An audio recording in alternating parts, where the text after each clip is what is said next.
Minister has told Parliament Indigenous disadvantage is in an unforgivable state, and he doesn't know when Aboriginal children will have the same opportunities as their peers. Scott Morrison has delivered the annual Closing the Gap report, revealing just 2 of 7 targets are on track. But Indigenous groups are hopeful of improvement amid a review of the Closing the Gap agenda. Political reporter Dan Conifer spoke to 2 Indigenous leaders, John Patterson from the Northern Territory and Muriel Bamblett from Victoria. John, Muriel, thanks very much for joining us. John, to you first, your response to the Prime Minister's statement in the Parliament, this year's Closing the Gap report? Well, for a start, I think the Prime Minister in his speech and also the Leader of Opposition acknowledged that it's been a failure. I don't think you can call it anything else. And purely for the reasons that Muriel have outlined, because it's been top-down, it's been government-driven, there's been no buy-in by the Aboriginal leadership or the service providers at that face, the coal face where services are being... Work in the Indigenous child welfare space. One of the 2 targets that is on track is early childhood education. Do we know why that's on track compared to some of the others? Are there any lessons that we can learn from that target? Yeah, well, I think the enrolment in early childhood is really important, but I think that the real issue is attendance as well. So it's really great to get, have children enrolled in early years services, but there's some real risks ahead of us because they're moving to user pays. Many of our people can't meet the means test to be able to be eligible, so there's massive risks. But I think in the child protection space, certainly we've got some really big challenges. States and territories are introducing policies around permanency, adoption. Those are critically going to impact on children. Now, as you've alluded to, there is a refresh of the current Closing the Gap strategy underway. The government saying that it's going to be working much more closely with Aboriginal and Torres Strait Islander groups. Is that the sense you're getting, that there is more of a partnership approach here as those goals get developed?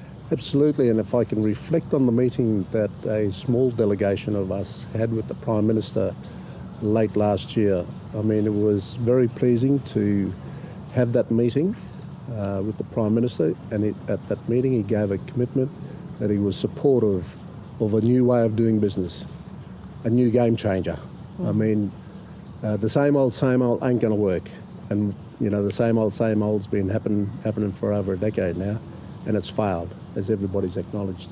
So it was pleasing that the Prime Minister and hopefully the Leader of the Opposition will support, we have bipartisan support around this approach, particularly at COAG. And the reason why we want it at COAG is because if there are changes of government, as long as you've got that COAG commitment there and COAG driving it, then it should be consistent, and genuine in terms of the partnership between governments, federally, state, territory, and with the peak organisations, with our representatives that will make up the Joint Council for Closing the Gap.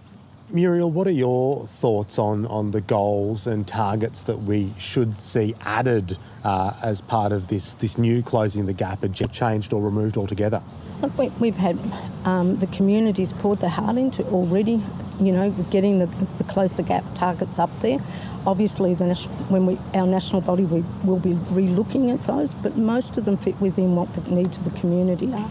If you look at early years, if you look at child protection, if you look at family violence, if you look at justice, if you look at all of those issues around housing and, racial discrimination and systemic racism. So those are the really big things that drive the issues for Aboriginal community.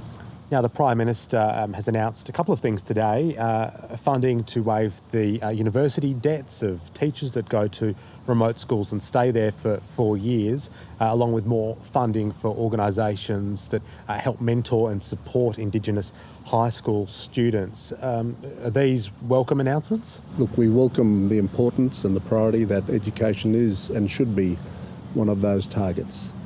But we must be mindful, we must not forget that if a kid doesn't have a good night's sleep because of the overcrowding or the lack of housing, and the kid, won't go to school if he doesn't or she doesn't have any food in their tummies, and all these other social determinants that we've been advocating over, again, 50 years for governments to seriously invest support those services and initiatives being funded accordingly.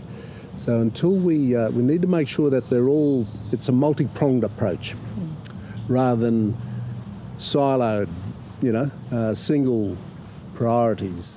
And Bill Shorten, he's flagged a push to increase trades training in remote communities and also affirmed that there will be 2 Indigenous members of the Shorten cabinet if Labor is elected later this year. Your response to those announcements?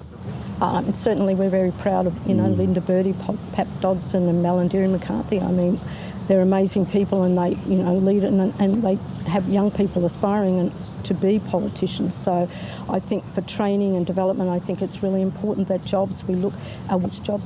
We want Aboriginal teachers to go into remote communities. We don't, I think that's a really important step. We want Aboriginal people to lead this nation. We want to be able to lead the way. Muriel, John, thank you very much for your time. And thanks for having us. Thanks, Dan.